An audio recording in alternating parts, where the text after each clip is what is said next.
नमस्ते साथियों। आज का वीडियो बहुत ही इंपॉर्टेंट है, यानी इसको बिल्कुल ही मिस मत करना। आज के वीडियो का टॉपिक है, आप ये कैसे पता करें कि पुलिस किसी मामले में एफआईआर यानी फाइनल रिपोर्ट देने वाली है।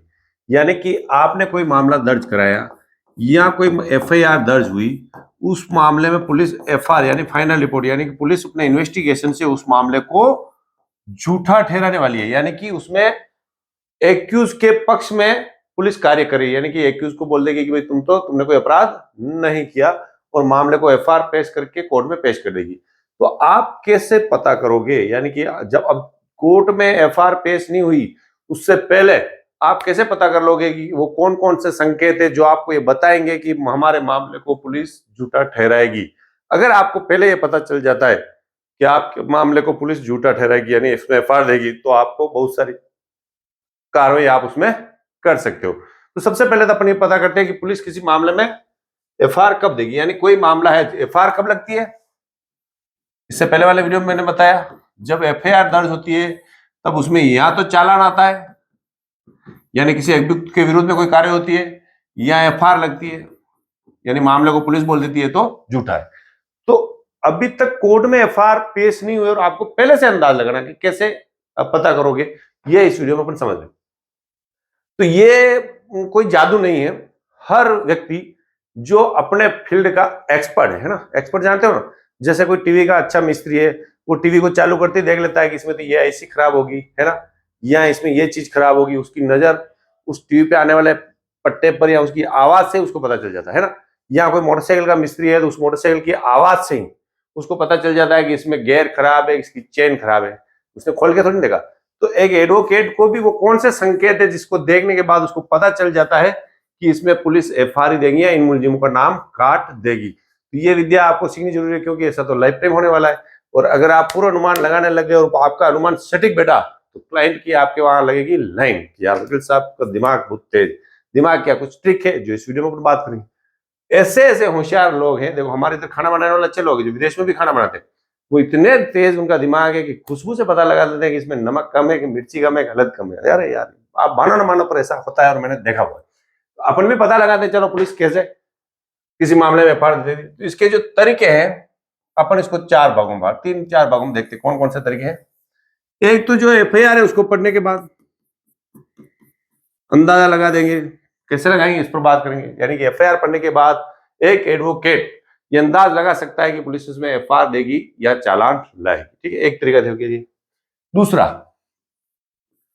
कोर्ट के माध्यम से। कोर्ट में तो चालान आएगा या एफआईआर आएगी तब पता चलेगा। वकील साहब पहले कैसे पता चलेगा? पहले पता आप कर सकते हो। कैसे? भारतीय नागरिक सुरक्षा संहिता 233। जो एडवोकेट ये कहते हैं कि साहब वकील साहब पुरानी धारा क्यों लिखते हो, हमारे पुरानी धारा से क्या काम है, तो आप बहुत बड़ी गलती कर रहे हो। आपके प्रैक्टिस में आने के 10 साल तक ये पुरानी धारा ही रहेंगी। यानी कि जो मामले 10 साल पुराने चल रहे हो सकता है वकील चेंज करता है, आपको कौन सी धारा आएगी? यही धारा आएगी।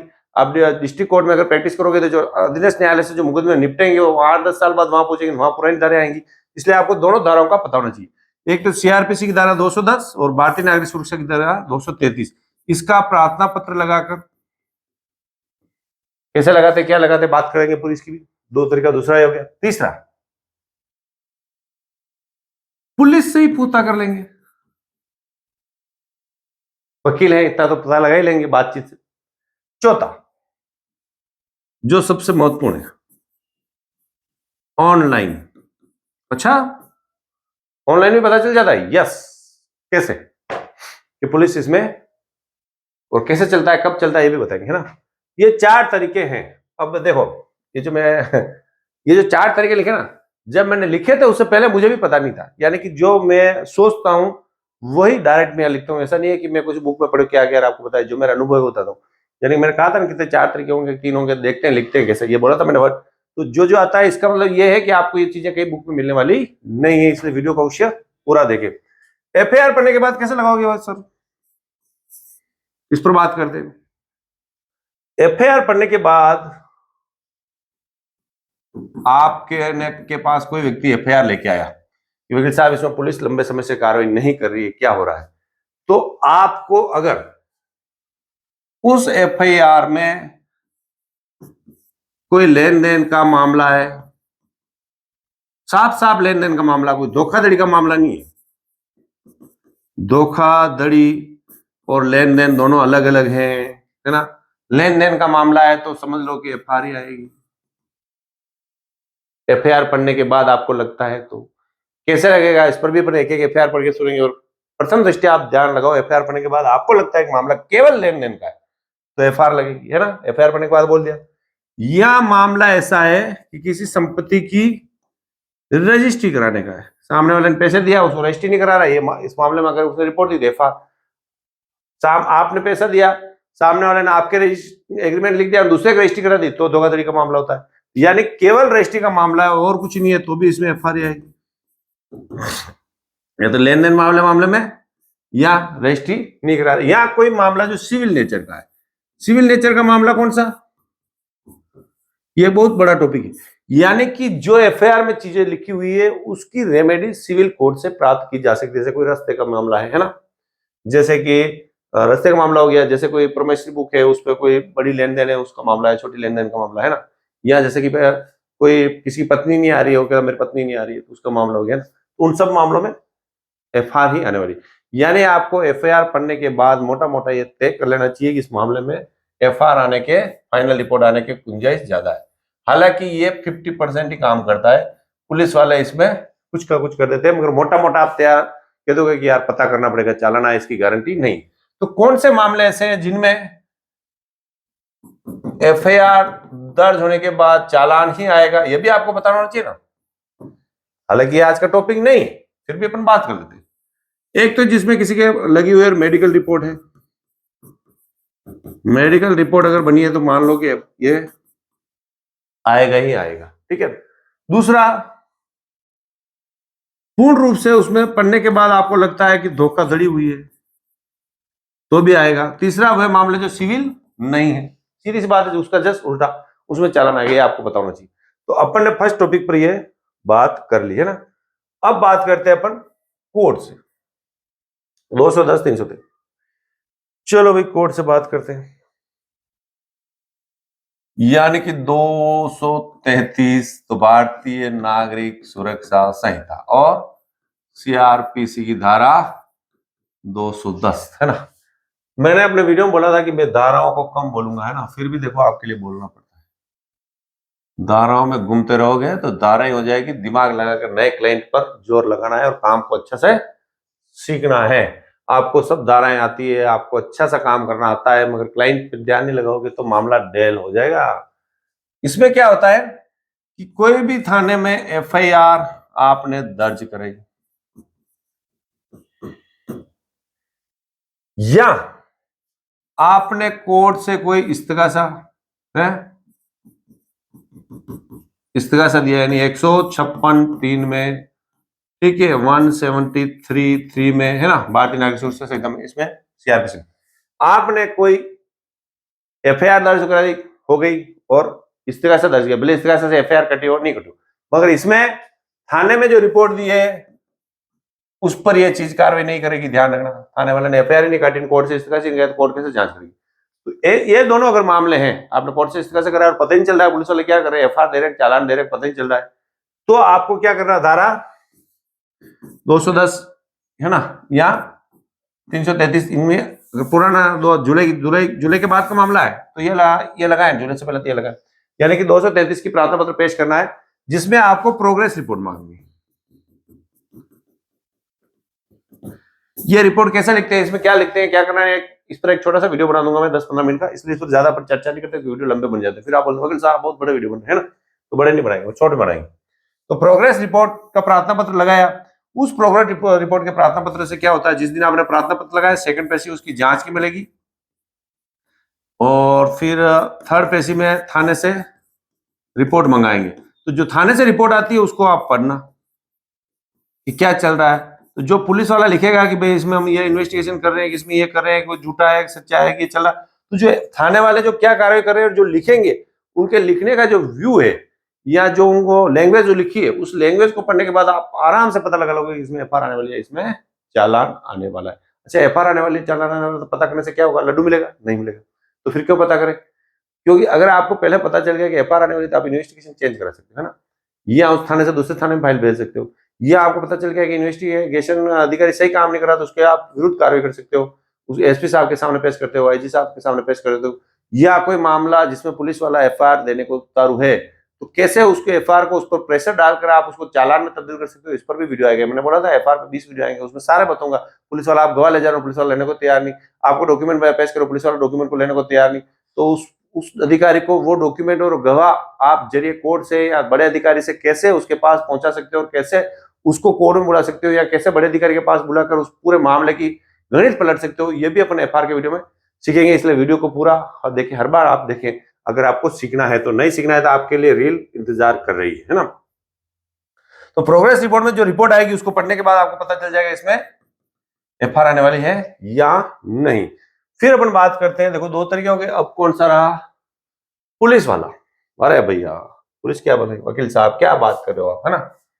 हाँ देखो ये तरीका भी, इस तरीके पे अच्छी मजा भी आएगा आपको, है ना। पुलिस कैसे पता चलेगा, थाने में जाकर जो आईओ है, इन्वेस्टिगेशन ऑफिसर, उससे बात करने, यही तो तरीका, या पुलिस थाने में है, अन्य आपका परिचित पुलिस है, उससे बात करके भी आप पता लग सकते हो इसमें एफआईआर आएगी, चालान आएगा। मगर जब तक आपका वो पुलिस वाला खास मिलने वाला नहीं है, खास दोस्त नहीं है या खास आदमी नहीं है, तब तक वो आपको बताएगा नहीं। और आईओ तो मरे ही नहीं बताएगा, आईओ तो उल्टी बात करेगा। आईओ को जाएगी क्या पूछेगा बताए, वकील साहब आप किसकी ओर से आए हो, आप बोलोगे मैं अभियुक्त की ओर से आया हूं, वो बोलेगा इसमें तो चालान आएगा, पक्का चालान है, गिरफ्तार करूंगा वकील साहब, इसमें तो मैं मुलजिम बन रहा है, इसमें तो गिरफ्तार करूंगा। छोटा मामला होगा तो बोलेगा नहीं नहीं ये तो बहुत गंभीर अपराध है, ऐसा बोलेगा, डराएगा। और आप बोलोगे मैं तो परिवादी की तरफ से हूं, वो पुलिस वाला क्या बोलेगा, नहीं नहीं मामला बनता ही नहीं है, तो झूठा है मामला, तुम बिल्कुल झूठे हो, यानी वो उल्टी बात करेगा। ये ऐसा नहीं है कि मैं पुलिस के विरुद्ध हूँ, मगर मेरा जो अनुभव है, मैं जो थाने पे गया, थाने में से बात की, तो मुझे ऐसा लगा कि पुलिस वाले हमेशा उल्टी बात करते हैं। तो उस समय आप एडवोकेट को भी इस प्रकार से बात करनी चाहिए कि पुलिस वाले की भी हवा निकल जाए और उसको लगे कि यार कोई ना कोई दहला मिल गया। वो कैसे बात करनी है उस पर भी वीडियो बनाएंगे। यानी ये पूरा तरीका काम नहीं करता है, समझ लो कि 10% ही काम करता है, 90% ही काम नहीं करता, मगर 10% काम तो करता है, इसलिए इसमें बता दिया। या आपका उसी थाने में कोई दूसरा पुलिस वाला है तो वो आपको बता सकता है कि उस मामले में क्या हो रहा है ना। तीसरा, बाकी मामला पूरा गड़बड़। फिर मैंने क्या बोला था, हाँ ऑनलाइन, ठीक है। ऑनलाइन वाला मामला क्या है, पुलिस वाले ने किसी मामले में पूरा इन्वेस्टिगेशन करने के बाद एफआईआर की तैयारी कर ली, है ना। तो होता क्या है, रिपोर्ट दी, एफआईआर दर्ज हुई, एफआईआर दर्ज होने के बाद इन्वेस्टिगेशन हुआ, फिर जो भी उनके गवाह लेना, मौके पे कार्रवाई करनी, जो भी 15-20 जो भी डॉक्यूमेंट है वो तैयार करने, सारे उसने जिस हिसाब से तैयार करने कर लिया, आईओ किसी को नहीं बताएगा उसको। फिर वो क्या करता है, कुछ मामले तो डीवाईएफसी डिप्टी साहब के पास, और कुछ मामले ऐसे होते हैं एसपी साहब के यहाँ पर चालान की इजाजत लेने के लिए या एफआईआर की इजाजत लेने के लिए भेजी जाती है। इजाजत लेने के भेज दी, यहाँ 5-10 दिन फाइल पड़ी थी, फिर वापस ये क्या आती है, थाने में आती है। और थाने में फिर ये क्या हो सकता है कि 1 महीने पड़ जाए, 2 महीने, 3 महीने पड़ जाए, इजाजत लेने के बाद ये इजाजत ले चुका है, यानी कोई पुलिस वाला इन्वेस्टिगेशन ऑफिसर, फिर पता चलेगा ऑनलाइन में, बाकी पता नहीं चलेगा, समझे ना। इन्वेस्टिगेशन पूरा हो चुका है और उसने एफआईआर लगा दी है या चालान, उसने चालान की इजाजत ले ली है, भले उसने चालान पेश नहीं किया, भले उसने एफआईआर पेश नहीं की, फिर भी आपको पता चल जाएगा। ऑनलाइन के लिए क्या, ऑनलाइन का पूरा खोलना पड़ेगा, उसमें मैं ऑनलाइन दोनों बता दूंगा कि एफआईआर कैसे देखते हैं ऑनलाइन और चालान कैसे देखते हैं। उसमें ये एक अलग अलग राज्य की अलग अलग ऐप है, जो राजस्थान में है वो राजकोप करके ऐप है, वो काम करता है, उसको अपन पूरा खोल के देखेंगे, आज नहीं देखेंगे, पर ये बता रहा हूँ। तो इसका मतलब ये हुआ कि आपको डिप्टी ऑफिस से भी अगर पुलिस वाले ने फाइंडिंग दे दी तो पता चल, और एसपी ऑफिस से भी पता चल सकता है कि एफआईआर लेना है, चालान लेना। तो ये जो तरीके बताए 3, जो तक लास्ट वाला ऑनलाइन तरीका रह गया, क्योंकि ऑनलाइन के लिए वो पूरा कनेक्शन होना, सब सेटअप बैठाना पड़ता है। वो नेक्स्ट वीडियो में बैठ के, अभी क्या है कि मैं हूँ अकेला और बच्चे हैं नहीं, अभी 2 दिन बाद आएंगे तो फिर वो भी वीडियो आपके सामने पेश किया जाएगा। तो आपको आज के वीडियो से क्या समझ में है, ये थोड़ी समरी देखते हैं कि पुलिस वाला एफआईआर देगा या चालान, ये देने से पहले आपको पता चलने की संभावना के 4 तरीके मैंने बताए। चारों तरीकों को आपको आजमाना चाहिए। जब एक साथ चारों तरीकों को आप आजमाओगे तो आप आपका जो दिमाग है 95% आपको सही उत्तर बता देगा इसमें क्या होने वाला है ना। उससे क्या होगा, आपका जो क्लाइंट है उस पर बहुत ही ज्यादा प्रभाव पड़ेगा। वो देख लेगा यार वकील साहब बहुत होशियार है यार, बैठे बैठे सारा काम कर दिया, और क्लाइंट बढ़ेंगे। साथ में अगर आपके जो एफआर दे रहे हैं तो आप उसको एफआर को कैंसिल कराने का तरीका भी जान सकते हैं। या मान लो आप एक्यूज की तरफ से और उसमें चालान आ रहा है तो आप जोर लगाओगे कि ये मामला झूठा है, एफआर दी जा सकती, यानी आपको पहले किसी बात का पता चल जाएगा तो आप फिर उसके आपको क्या करना उस वीडियो में आप कार्य करना चालू कर दोगे। तो ये जो वीडियो है एफआर वाले लगातार आपको आते रहेंगे। मेरी आप सबसे हाथ जोड़ के विनती है, कृपया 3 घंटा लगातार पढ़े। मैं भी समय बहुत मुश्किल से निकाल कर वीडियो बना रहा हूं इस आशा में कि कम से कम 1000 एडवोकेट अच्छे बने। ज्यादा मेरे को नहीं चाहिए, 1000 एडवोकेट अच्छे बन जाए जो गरीब परिवार से हैं, जो स्ट्रगल कर रहे हैं। मुझे उनसे कुछ पैसा भी नहीं चाहिए, मेरा पूरा कोर्स फ्री है और फ्री रहेगा। सिर्फ जो नए क्लाइंट बढ़ाने वाले हैं वो ही सिर्फ सदस्य ले, बाकी सदस्यता लेने की भी जरूरत नहीं है। अगर आपको पास क्लाइंट की कमी है तो सदस्यता ले, क्लाइंट की कमी नहीं है या फिर आपके पास पैसा नहीं है, चलो क्लाइंट की कमी भी है, फिर भी आपको वकालत में पूरी फ्री सिखा दूंगा। ये अपना